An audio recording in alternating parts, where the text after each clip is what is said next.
Good morning, guys. This is Pastor Jimmy, and we are in day number 1 of our brand new devotional.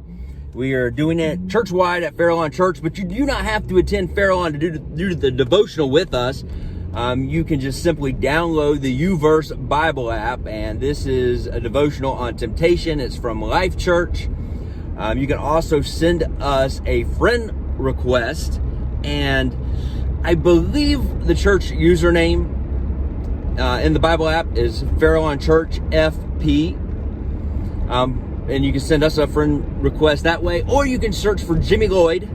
I'm in there, and send me a friend request. And either way, we will make sure that you find the right devotional, because we want you to join in on it with us on that. And at the end of it, there's even an area where everybody can comment. And that's what's so cool about this, is we're doing this together, even though we're not physically together in one room. Now, temptation, I think that's something that we can all relate to, because I don't care who you are, you've been tempted. Even Jesus was tempted. And here we're reading in James chapter 1, verse 14. And James being the half brother of Jesus, I mean, he may have some good insight into this stuff.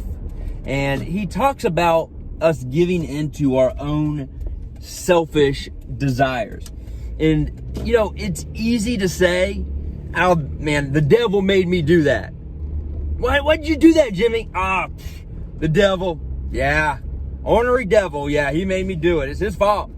And we throw that blame on him. But here James is saying it's our own selfish desires. And then he goes on in the next verse, and he talks about how when we give into those desires, give into those temptations, it can lead to death. He actually says in the Passion Translation, he says it can lead to murder, meaning murder of our spiritual self when we give into that.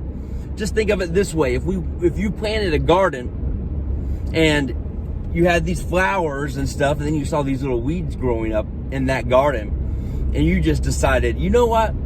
I'm going to go to Home Depot and I'm going to buy some Miracle Grow, but I am only going to put the Miracle Grow on the weeds, and I'm not going to water the flowers at all.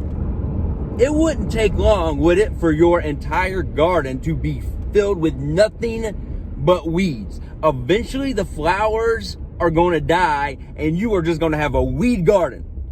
And not that kind of weed.